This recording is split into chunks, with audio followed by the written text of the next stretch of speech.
This is Iqbal Arfin और मैं आप सबका स्वागत करता हूं इस YouTube चैनल में। आज का हमारा लेक्चर टॉपिक है मॉडल वर्ब। फ्रेंड्स, जैसा कि हम लोग पिछले क्लास में मॉडल वर्ब के इंट्रोडक्शन के बारे में जाने थे, मॉडल वर्ब क्या है, किसे कहते हैं। आज जानेंगे कि modal verb use of can का प्रयोग मॉडल वर्ब में कहाँ और कैसे किस तरह से किया जाता है। तो students and my dear friends, मैं आपको बिल्कुल बेसिकली शुरुआत से लेकर चल रहा हूँ कि मॉडल वर्ब कैन का प्रयोग कहाँ से करेंगे, कैसे करेंगे। सबसे पहले हम लोग जानेंगे मॉडल वर्ब कैन का मीनिंग। तो आइए टॉपिक पे आते हैं। यहाँ यूज़ ऑफ कैन, इसके मीनिंग क्या है, इसके हिंदी अर्थ क्या क्या हो सकते हैं। तो कैन का मतलब होता है सकता है, सकती है, सकते हैं। फिर आ जाइए सकता हूँ,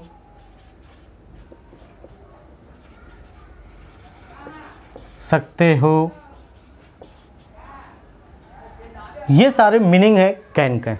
अब आप इस मीनिंग को जब समझ चुके हैं तो आप इससे सेंटेंस बनाना आपके लिए और भी आसान हो जाएगा। जैसा कि हम कुछ हिंदी सेंटेंस को, कुछ हिंदी वाक्य का उदाहरण लेते हैं, एग्जाम्पल लेते हैं और चलते हैं कि वो जानेंगे कि कैसे उस हिंदी सेंटेंस को हम इंग्लिश में कन्वर्ट करेंगे, चेंज करेंगे। तो सबसे पहले कुछ एग्जाम्पल लिया जाता है। आइए कैन से जुड़ा हुआ कुछ एग्जाम्पल लेते हैं। जैसे हिंदी में मैंने यहाँ पे अर्थ लिखा, बताया। अब आप इसी से हिंदी वाक्य बनाइए। मैं बोल सकता हूँ, आप सुन सकते हैं, वह खेल सकता है, वे लोग आ सकते हैं, तुम पढ़ सकते हो। इस तरह के वाक्य जो हैं वो उसमें हम कैन का प्रयोग करते हैं।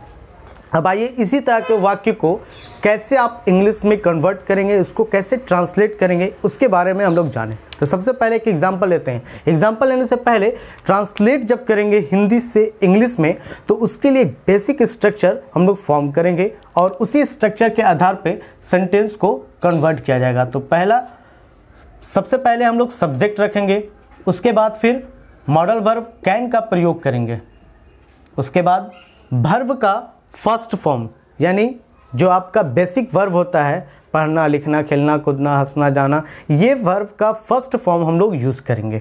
ओके, उसके बाद लास्ट में ऑब्जेक्ट का प्रयोग। तो इस स्ट्रक्चर पर हम सेंटेंस को फॉर्म करेंगे। जो भी आपके हिंदी वाक्य होंगे जिसमें सकता है, सकती है, सकते हैं, सकता हो, इस तरह का वाक्य हो, ऐसे वाक्यों को आप इसी स्ट्रक्चर के आधार पे ट्रांसलेट करेंगे। तो चलिए सबसे पहले एक एग्जांपल लेते हैं कि वह अंग्रेजी बोल सकता है। देखिए स्टूडेंट्स, ये जो मैंने एक सेंटेंस हिंदी में लिखा, वह अंग्रेजी बोल सकता है, ऐसे और भी कई तरह के सेंटेंसेस आपके माइंड में आ रहे होंगे। आप उसको ट्रांसलेट कैसे करेंगे? बहुत आसान तरीका है, बहुत ही इजी तरीके से मैं आपको बता रहा हूँ कि कैसे इसको ट्रांसलेट करेंगे। बहुत आसान है। आप ऊपर स्ट्रक्चर देख रहे हैं, बस उसी स्ट्रक्चर को फॉलो कीजिए। वह अंग्रेजी बोल सकता है। इस सेंटेंस में सबसे पहले हमें सब्जेक्ट रखना है। सब्जेक्ट किसको कहते हैं? जो काम करने वाला होता है ना, जिसके बारे में हम लोग बातचीत कर रहे होते हैं। तो वह अंग्रेजी बोल सकता है, इस सेंटेंस में कोई काम करने का बोध हो रहा है और वह काम कोई ना कोई कर रहा है। तो कौन कर रहा है? वह कर रहा है। तो वह को हम लोग इंग्लिश में कन्वर्ट करते हैं तो क्या हो जाएगा? वह का इंग्लिश ही हो जाएगा।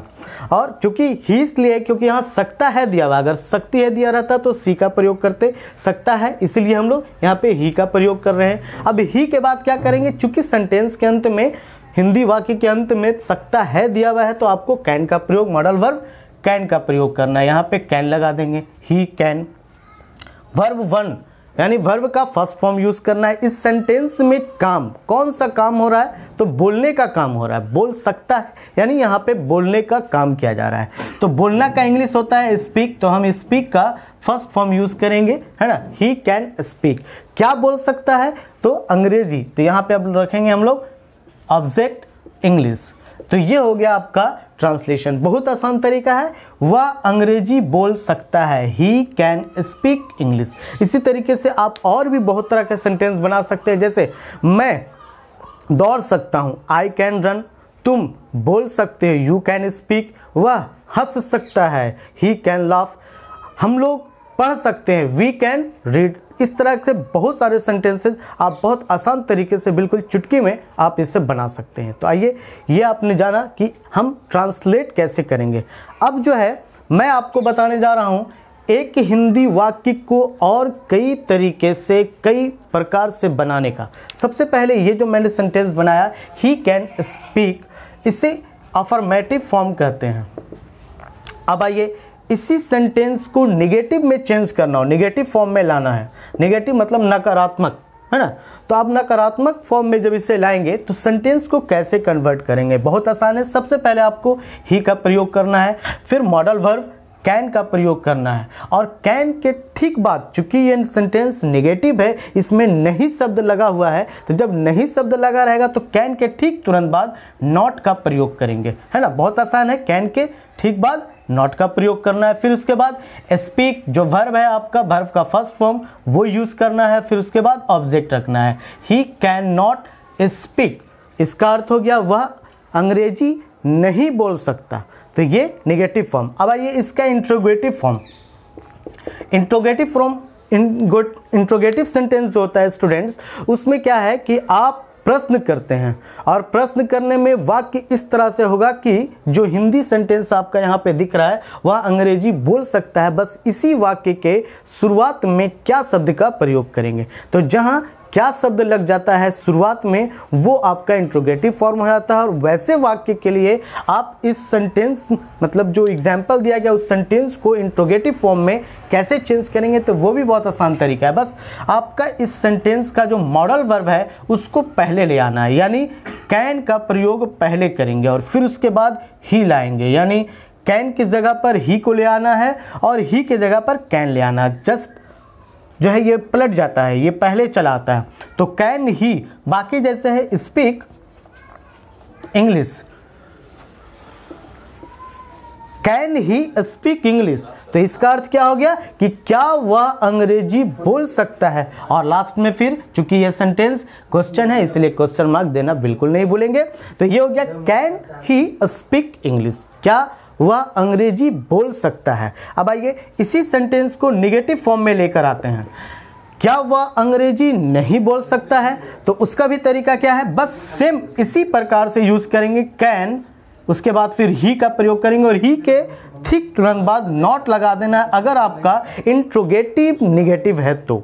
यानी इंट्रोगेटिव सेंटेंस में प्रश्नवाचक वाक्य में नहीं शब्द का प्रयोग किया गया है तो आप सब्जेक्ट के ठीक तुरंत बाद नॉट का प्रयोग करेंगे, फिर उसके बाद स्पीक वर्ब का फर्स्ट फॉर्म यूज करेंगे, है ना, और उसके बाद फिर इंग्लिश जो ऑब्जेक्ट है आपका वो यूज करेंगे। और इस तरीके से ये आपका बन गया interrogative negative sentence, can he not speak English. Okay, तो ये स्टूडेंट आपने देखा कि मैंने एक सेंटेंस को 4 तरीके से यहाँ पे फॉर्म किया। अब आते हैं WH फैमिली की ओर। WH family means WH word से शुरू होने वाले वर्ड सेंटेंसेस, वैसे सेंटेंसेस जो WH वर्ड से शुरू होते हैं जिसमें क्या, कैसे, कौन, किधर, किसको, ये सारे सेंटेंस वर्ड यूज होते हैं। और इस तरह के सेंटेंसेस से बना हुआ क्या, कैसे हम लोग सेंटेंस चेंज करेंगे। तो WH क्वेश्चन, देखो स्टूडेंट, इंट्रोगेटिव और WH क्वेश्चन दोनों में डिफरेंस क्या है। इंट्रोगेटिव सेंटेंस, जैसे यहाँ पे मैंने 2 एग्जांपल दिया है, एक इंट्रोगेटिव और एक इंट्रोगेटिव नेगेटिव। इंट्रोगेटिव सेंटेंस में मॉडल वर्ब या कोई भी एक्सिलरी वर्ब है वो पहले आता है, उसके बाद सब्जेक्ट का प्रयोग होता है। और इस सेंटेंस का हिंदी जो वाक्य होता है वो क्या शब्द से शुरू होता है जिसका आंसर यस और नो में देते हैं। जैसे यहाँ पे एक एग्जांपल है, कैन ही स्पीक इंग्लिश, तो इसका अर्थ क्या हुआ, इसका अर्थ ये हुआ कि क्या वह अंग्रेजी बोल सकता है। और जब आप इसका रिप्लाई करते हैं, जवाब देते हैं, तो यस या नो में देंगे, है ना। और अब हम लोग जब WH क्वेश्चन बनाएंगे तो उसमें यस और नो का रिप्लाई नहीं होता है, उसमें एक वाक्य, एक सेंटेंस में आपको बताना होता है कि आप क्या कर रहे हैं, क्या नहीं कर रहे हैं, ठीक है ना। तो हम उसको यस और नो में रिप्लाई नहीं कर सकते। WH क्वेश्चन, तो WH क्वेश्चन चलिए आते हैं, ही कैन स्पीक इंग्लिश में WH वर्ड का प्रयोग करते हैं। तो सबसे पहले आते हैं जैसे वाई, वाई का मतलब होता है क्यों। वाई लगाकर मैं स्टार्ट कर रहा हूँ, तो वाई में पहले वाई लगाएंगे, उसके बाद जिस तरह से इंट्रोगेटिव सेंटेंस बनाया गया, फॉर्म किया गया, बस सेम टू सेम वही इंट्रोगेटिव सेंटेंस यहाँ ऐड कर देना। यानी मॉडल वर्ब वाई के बाद WH फैमिली के बाद आपको कैन मॉडल वर्ब का प्रयोग करना है। उसके बाद सब्जेक्ट ही है, ही रखना है। फिर उसके बाद वर्ब का फर्स्ट फॉर्म जिस तरह से यूज़ किया गया है वो यूज़ करना है। फिर उसके बाद ऑब्जेक्ट। तो ये सेंटेंस क्या बन गया, इसका अर्थ क्या, why can he speak English. इसका अर्थ हो गया वह अंग्रेजी क्यों बोल सकता है, वह अंग्रेजी क्यों बोल सकता है। अब आप इसका जब रिप्लाई करते हैं, आंसर देते हैं, तो आप यस या नो में नहीं देंगे, कुछ रीज़न बताएंगे कि वह अंग्रेजी क्यों बोल सकता है ना। चलिए उसी तरीके से आते हैं WH फैमिली में। अब इसमें आप WH फैमिली में वाई में आप वाई की जगह पे और भी बहुत सारे WH वर्ड का प्रयोग करके how can he speak English, वह अंग्रेजी कैसे बोल सकता है ना। इस तरह से बहुत सारे WH वर्ड में से प्रयोग कर कर आप बना सकते हैं। भाई ये WH फॉर्म का नेगेटिव फॉर्म, WH क्वेश्चन में नॉट लगा हुआ नेगेटिव फॉर्म, सेम वही प्रोसेस है, बस आपको यहाँ पे क्या करना है कि वाई कैन और ही के बाद फिर नॉट का प्रयोग कर देना है। जब भी नेगेटिव फॉर्म आता है तो आप याद रखिएगा सब्जेक्ट के ठीक तुरंत बाद नॉट का प्रयोग करेंगे, फिर उसके बाद वर्ब लाएंगे। और इस तरीके से आपने देखा कि मैंने एक सेंटेंस को कई तरीके से, यानी यहाँ पे 6 फॉर्म में चेंज किया गया। पहला affirmative, negative, interrogative, interrogative plus negative, WH question, फिर WH नेगेटिव। ये एक सेंटेंस को 6 तरीके से बनाया गया। तो आप स्टूडेंट इससे जल्द से जल्द नोट कर लें और हाँ, इससे घर पर प्रैक्टिस करें। आप और भी एग्जाम्पल लेकर, एक से ज़्यादा एग्जाम्पल, पहले आप हिंदी सेंटेंस लिख लें और उसको इस तरीके से 6 फॉर्म में 6 तरीके से कन्वर्ट करें ताकि आपका प्रैक्टिस अच्छा हो सके। नाउ स्टूडेंट्स, अभी आपने सीखा कैन का प्रयोग और हिंदी से इंग्लिश वाक्य में ट्रांसलेट करना। अब मैं आपको बताऊंगा कैन का प्रयोग कहाँ कहाँ किया जाता है, किस किस सेंस में किया जाता है। यहाँ पे मैंने कुछ पॉइंट लिखा है जिसको मैं अभी आपको एक्सप्लेन कर रहा हूँ कि आप इस सेंस में कैन का प्रयोग करेंगे। सबसे पहले मैंने पॉइंट दिया है एबिलिटी। एबिलिटी मीन्स योग्यता, समर्थता। और आप योग्यता के बारे में जब भी बात करेंगे, मतलब ये होता है कैन का प्रयोग कहाँ करते हैं, तो वैसे वाक्य में करते हैं जिस वाक्य से किसी काम को करने में कर्ता का योग्यता या समर्थता का बोध कराए, हम वैसे वाक्य में एबिलिटी का, यानी वैसे वाक्य में कैन का प्रयोग करते हैं। और एबिलिटी इन प्रेजेंट, मतलब प्रेजेंट टेंस का, यानी प्रेजेंट टेंस में वो वाक्य होना चाहिए, सकता है होना चाहिए। तो प्रेजेंट टेंस के वाक्य जिससे योग्यता, समर्थता का बोध होता है, कैपेसिटी का बोध होता है, वैसे वाक्य के लिए हम कैन का प्रयोग करेंगे। जैसे एक एग्जांपल ले सकते हैं कि मैं 2 गिलास दूध पी सकता हूँ। तो इसमें हमारे जो है कि समर्थ होने का बोध किया जा रहा है, वह अंग्रेजी में बात कर सकता है, उसके समर्थ होने का, उसके योग्यता को दर्शा रहा है।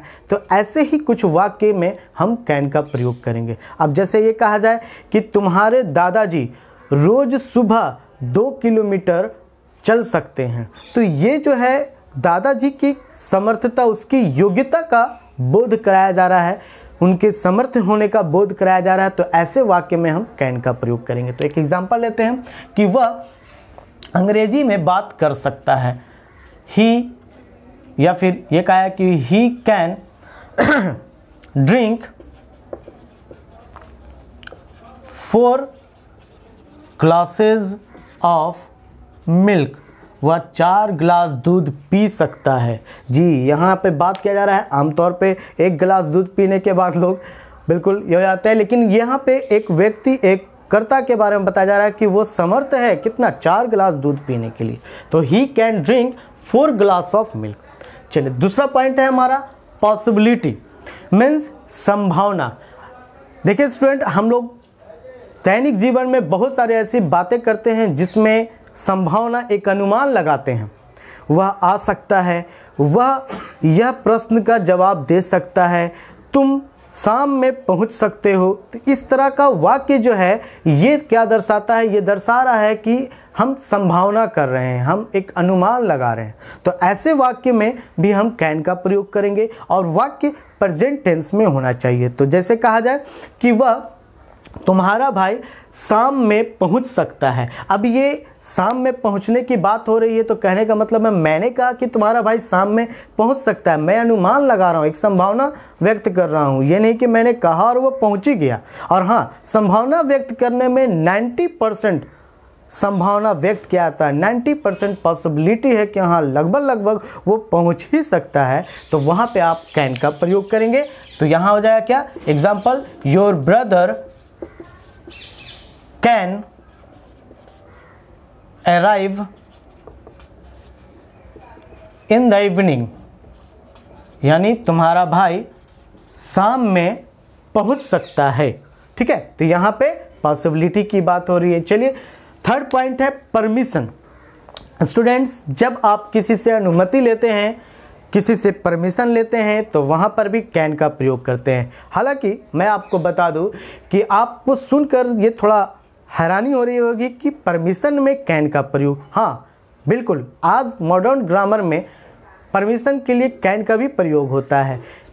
चूँकि आपको इससे पहले पता है कि परमिशन के लिए मे का प्रयोग किया जाता है, कुड का प्रयोग किया जाता है, माइट का प्रयोग किया जाता है, लेकिन कैन का प्रयोग परमिशन के लिए, जी हाँ, कैन का भी प्रयोग परमिशन के लिए किया जाता है। आजकल बोलचाल में, कन्वर्सेशन में इसका प्रयोग बहुत तेज़ी से हो रहा है। और कैन का प्रयोग हम करते हैं इनफॉर्मल वे में। मतलब ये होता है कि अगर आप फॉर्मल यानी ढंग, जो एक हमारा भावना परमिशन लेने के क्रम में जो हमारा भाव स्पष्ट होता है, उस तरीके से अगर हम परमिशन लें, विनम्रता पूर्वक अगर हम परमिशन लें, तो मे का यूज़ करेंगे। लेकिन कुछ लोग होते क्या हैं कि फॉर्मली बात करते, ऊपरी ऐसी बात कर जाते हैं, परमिशन लेते हैं। जैसे फॉर एग्जांपल, एक दोस्त दूसरे दोस्त से परमिशन ले रहा हूँ, क्या मैं यहाँ बैठ सकता हूँ, उसका कहने का इंटेंशन मतलब पोलाइटली नहीं है, वो बहुत विनम्रता पूर्वक अपने मित्र से नहीं कह रहा है, वो बस यूं ही एक नाम मात्र जो है अनुमति ले रहा है, उससे परमिशन ले रहा है। तो ऐसे सेंटेंसेस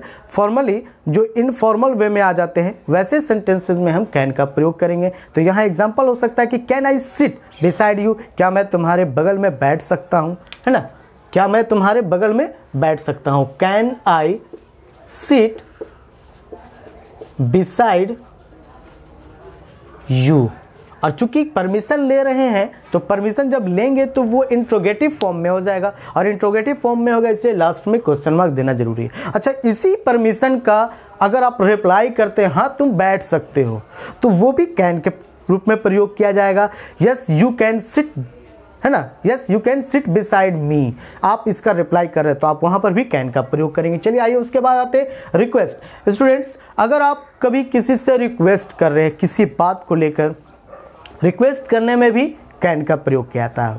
हालांकि मैं आपको बता दूं कि रिक्वेस्ट के लिए सबसे अच्छा मॉडल वर्ब कुड का प्रयोग किया जाता है, लेकिन कहीं कहीं पे हम बोलचाल में और आज के कन्वर्सेशन, आजकल जो मॉडर्न इंग्लिश में हम जो कन्वर्सेशन करते हैं, उसमें बहुत सारे लोग और अधिकतर ज़्यादातर लोग जो है कैन का यूज़ करते हैं। ये भी एक इनफॉर्मल वे है, एक जो है कि मतलब पोलाइटली नहीं कह सकते हैं, इनफॉर्मल वे में इसका भी प्रयोग किया जा सकता है। तो आप कह सकते हैं जैसे कि क्या मैं तुम्हारी मदद कर सकता हूँ, तो क्या मैं तुम्हारी मदद कर सकता हूँ, can I help you. Please लगा देंगे, क्योंकि प्लीज़ लगा देने से रिक्वेस्ट हो जाता है, ठीक है ना। Can I help you please, क्या मैं आपकी यहाँ इसका हिंदी हो जाएगा कृपया क्या मैं आपकी मदद कर सकता हूँ, यानी प्लीज़ लग गया है तो कृपया शब्द का प्रयोग किया जाएगा, और प्लीज़ शो करता है रिक्वेस्ट, है ना। तो कृपया क्या मैं आपकी मदद कर सकता हूँ, ये इसका एग्जाम्पल हो गया। चलिए आइए अगला चलते हैं, ऑफर।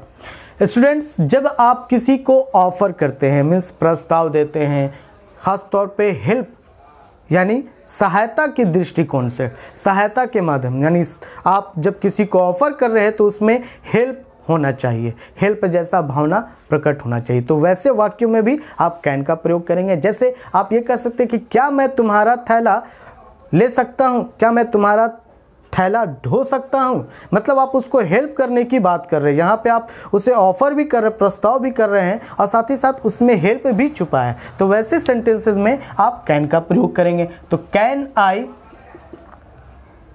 कैरी योर बैग, क्या मैं तुम्हारा थैला ढो सकता हूँ या ले जा सकता हूँ। कैरी मतलब ढोना या ले जाना, है ना। तो ये इसका ऑफर मीन्स इसमें हेल्प छुपा है, ये मीनिंग हो गया। चलिए अगला आते हैं प्रोहिबिशन। प्रोहिबिशन का मतलब होता है मनाही, यानी नॉट अलाउड। आप किसी को मना कर रहे हैं, ये काम मत करो, आप वो नहीं करो, ये नहीं, ऐसे वाक्य जिसमें मना करने का बोध हो, है ना, आप उस सेंटेंस में भी कैन का प्रयोग करेंगे और कैन के साथ नॉट लगाएंगे, यानी कैन नॉट का प्रयोग करेंगे। और कैन नॉट का कॉन्ट्रैक्शन यानी शॉर्ट फॉर्म कांट का यूज़ करना ज़्यादा बेटर है इंग्लिश स्पोकन में। तो आइए हम लोग यहाँ पे जाने कि कैसे आप किसी सेंटेंस को, जैसे आप मान लिया जाए आप अपने फ्रेंड्स या किसी को कह रहे हैं तुम यहाँ नहीं बैठ सकते हो, तुम अब अंग्रेजी नहीं बोल सकते हो, तुम अब क्लास में गाना नहीं गा सकते हो। आप इन सभी वाक्यों में आप किसी न किसी को मना कर रहे हैं, तो मना करने का जब बोध होता है उसमें भी आप कैन का प्रयोग कर सकते हैं। जैसे एक example, Ramesh can't help you, Ramesh तुम्हारी मदद नहीं कर सकता है, यानी उसको मना करने की बात हो रही है ना। आप इसका और भी बहुत सा एग्जांपल ले सकते हैं। आप पर्सनली किसी को बोलेंगे यू कांट सिंग हियर, तुम यहाँ गा नहीं सकते हो, आप उसको मना कर रहे हैं। चलिए अगला आता है सजेशन। सजेशन मीन्स होता है सुझाव, यानी आप किसी को सुझाव दे रहे हैं, सलाह दे रहे हैं, मशवरा कर रहे हैं, तो इसमें भी आप कैन का प्रयोग करेंगे। हालांकि आप ये सोच रहे होंगे कि कैन का प्रयोग सुझाव के लिए ये कैसे पॉसिबल है। होता है कभी कभी क्या है, जैसे सुझाव के लिए बेस्ट जो है और सबसे अच्छा मॉडल वर्ब शुड का प्रयोग किया जाता है, वो ज़्यादा बेटर है। लेकिन आपको मैं बता दूं मॉडल वर्ब के बहुत सारे फंक्शंस होते हैं और कैन का एक और फंक्शन, एक और जो है प्रयोग यूज है सजेशन। सजेशन जैसे आप किसी को सुझाव दे रहे हैं कि अगर तुम चाहते हो तो तुम अंग्रेजी बोल सकते हो, है ना, यानी यदि तुम चाहो तो अंग्रेजी बोल सकते हो, यानी आप उसको एक तरह से सुझाव दे रहे हैं कि हाँ अगर तुम्हारी इच्छा है, तुम चाहते हो तो तुम अंग्रेजी बोल सकते हो, है ना। अगर तुम्हारी इच्छा है तो तुम मेरे साथ आ सकते हो, अगर तुम चाहते हो कि मैं कुछ कह सकूं तो हाँ तुम कह सकते हो। तो ऐसे सेंटेंसेस में सुझाव देने का बोध हो रहा है। तो यहाँ पे सेंटेंसेस एक एग्जांपल ले सकते हैं कि if you want you can speak in English, अगर तुम चाहते हो तो तुम अंग्रेजी में बोल सकते हो। ये सुझाव देने की बात हो रही है। अगला है जनरल ट्रुथ। जनरल ट्रुथ मतलब वैसे सत्य हो गए जो मोस्टली, यहाँ पे मैंने ब्रैकेट में लिखा भी है, नॉट ऑलवेज, सच बातें, लेकिन वो हमेशा सच नहीं होती है। ज़्यादातर सच होता है, कुछ ऐसी बातें हैं जो ज़्यादातर सच होते हैं लेकिन हमेशा वो सच हो ऐसा पॉसिबल नहीं है। जैसे फॉर एग्जांपल ये कहा जाए कि व्यायाम करने से तुम्हारा स्वास्थ्य बेहतर हो सकता है, तो ये बात जो है व्यायाम करने से तुम्हारा स्वास्थ्य बेहतर हो सकता है, अब ये हमेशा ट्रू नहीं है। हो सकता है किसी को कुछ और भी प्रॉब्लम इससे एक्सरसाइज करने से हो सकता है। तो ऐसे सेंटेंसेज जो ऑलवेज ट्रू नहीं है ना, वो सेंटेंसेस को आप जनरल ट्रूथ के एग्जाम्पल में ले सकते हैं। तो यहाँ पे मैं एक एग्जाम्पल दे रहा हूँ कि exercise can make your health better. Means earth इसका ये हो गया कि व्यायाम आपके स्वास्थ्य को बेहतर बना सकता है। ये एक मतलब ये बात एक जनरल ट्रूथ हो गया और एक ऐसे सत्य बातें हो गई जो हमेशा पॉसिबल नहीं है कि हो सके। तो आपने जाना आज इतने सारे पॉइंट्स, इतने सारे यूजेस कैन के प्रयोग में। अब मैं इसके आगे आपको बताऊंगा और भी कुछ स्पेशल कैन से जुड़ी हुई बातें। ओके, तो आप इसे जल्द से जल्द नोट कर लें। तो स्टूडेंट्स आपने इसे नोट कर लिया। अब मैं आपको नेक्स्ट वीडियो में कैन से जुड़ा हुआ और भी बहुत सारे सेंटेंसेस और साथ ही साथ स्ट्रक्चर बताऊंगा। आज के लिए इतना ही। आप इसी तरह वीडियो को देखते रहें। लाइक, शेयर, कमेंट करना बिल्कुल ना भूलें। इस चैनल को जो लोग फर्स्ट टाइम देख रहे हैं सब्सक्राइब कर लें ताकि उनको इनका कैन से जुड़ा हुआ और भी लेटेस्ट वीडियो अपलोड होता रहे, इसके लिए नोटिफिकेशन आपके वीडियो पर आए, बेल आइकन दबाना ना भूलें। थैंक यू, आज के लिए इतना।